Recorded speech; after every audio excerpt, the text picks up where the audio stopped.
For today, we will be focusing on the Not on Tobacco program.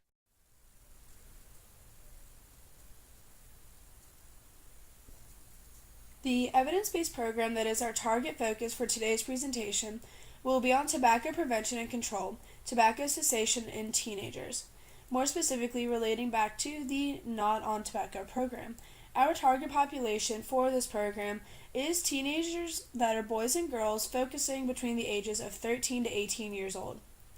In this particular portion, we are looking into states all around the United States and not just a specific location.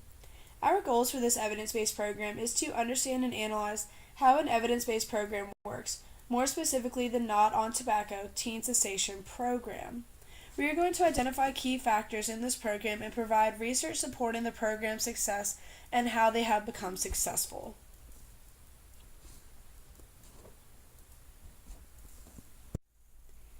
The key question for today is, given the effectiveness of evidence-based programs, how has the Not on Tobacco Teen Cessation program helped reduce the number of teenagers from smoking, and what precautions and procedures has this program implemented to assure that this number will continue to increase annually and remain effective?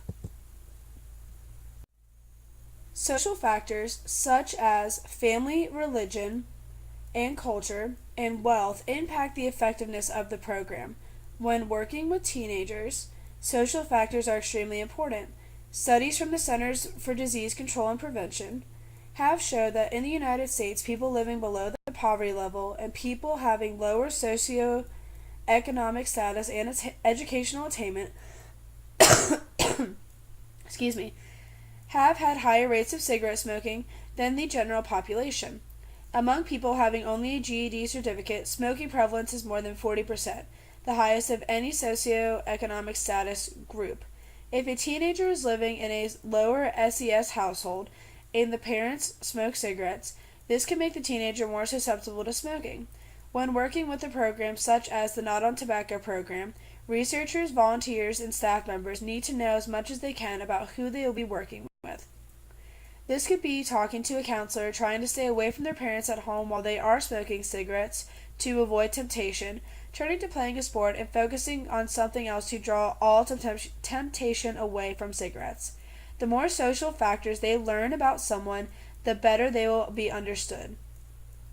When establishing programs for teenagers, they all must keep a clear sense of judgment and non-bias.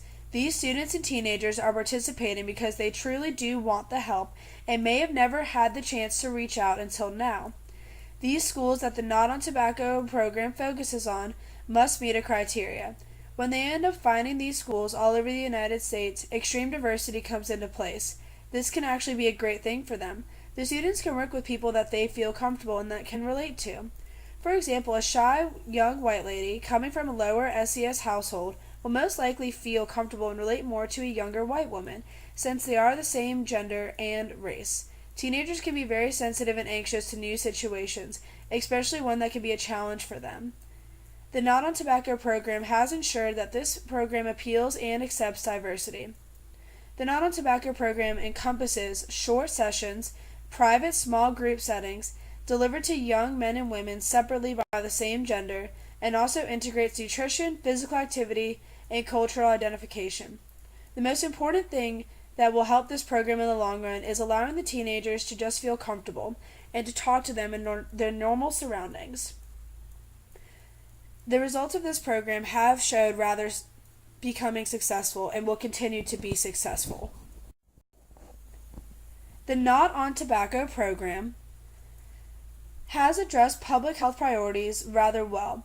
They make videos, commercials, addressing faculty members and children separately at schools, telling them to get involved and telling them why they should get involved.